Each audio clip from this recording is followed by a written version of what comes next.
or how to get from fear to confidence. So this is going to require a shift or an interrupt in one's train of thought. Psychologists call this a paradigm shift.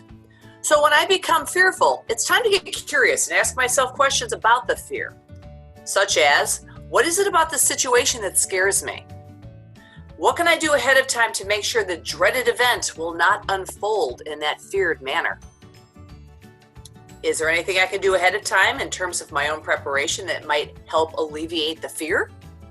If it's a person that is causing me to fear, I can ask myself this: what is it about this person that scares me? What is one thing that I can think of that I really like about this person? What's something that I have in common with this person? All good food for thought. So when I think about the fear itself, not the person, maybe it's a fear, what specific feelings come up for me? Take a moment and revel in those feelings. Then ask yourself, where have I felt these feelings before? What was the outcome the last time I had these feelings? Where could I receive support in resolving these fears? And my favorite question of all time is this one. If my life were a movie, what would or could the audience tell me about the situation that I'm in? Or if my life was a book and you're reading the story about my life, what would you have to say about my life that you could tell me that would help me? Often the simple act of facing one's fear makes it far easier to overcome. I'll give you an example. I used to have terrible stage fright, yet I was always interested in getting up and speaking in front of large audiences. Don't know why that was, but here I am. And then the first couple times I attempted to get up on stage, I forgot what it was I was supposed to say. And then I made a fool out of myself, or so I thought, and I said I was never going to do that again. Then a little invention came along called the ear prompter. I was hired to use it during a presentation at a trade show. The lady who hired me actually was supposed to do the show and couldn't do it, but knew how to use the ear prompter and taught me how to use it. Suddenly, I never had to worry about what I was supposed to say because I literally would be listening to the script through the earpiece plugged into my head. So I became very skilled at using the ear prompter because I wanted to present and I didn't want to be afraid of forgetting what I was supposed to say. Time passed.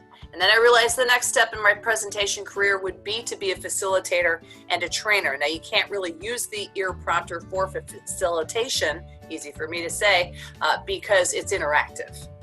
By the way, one of the things I used to struggle with was stuttering, and I still have it every once in a while. So anyway, the idea of presenting without my beloved ear prompter terrified me, so I decided to go with talking points because I can't ever seem to memorize scripts. I can do like talking points.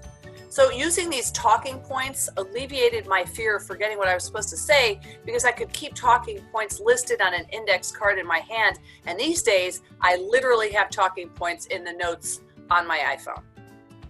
And you know what I learned through all that is that all I really needed to do was get up there with my talking points and just start speaking. Because the first minute or so, it's agonizing. You know, I'm not going to deny that. But then you get into your groove and you gradually relax into what it is you're talking about. It's kind of like when you're a runner, you got to get that first mile out of the way. And then the rest of it is just wonderful. Another great trick is to make eye contact with someone in the first row. And when I focus in on that person, they tend to look away. I don't do it to torment them. I do it to make myself feel better. Now, I've often heard it said that fear stands for false evidence appearing real. I have found that if I face my fear, try to figure it out, and try to get to know it, I see that there was really nothing to be afraid of in the first place. Sometimes it's just the fear itself that tortures us. So face your fears. And when you do, you might find that there's nothing more fearful than the actual fear itself. I hope this was helpful, and have a wonderful day. Face your fears. Don't be afraid. This too shall pass.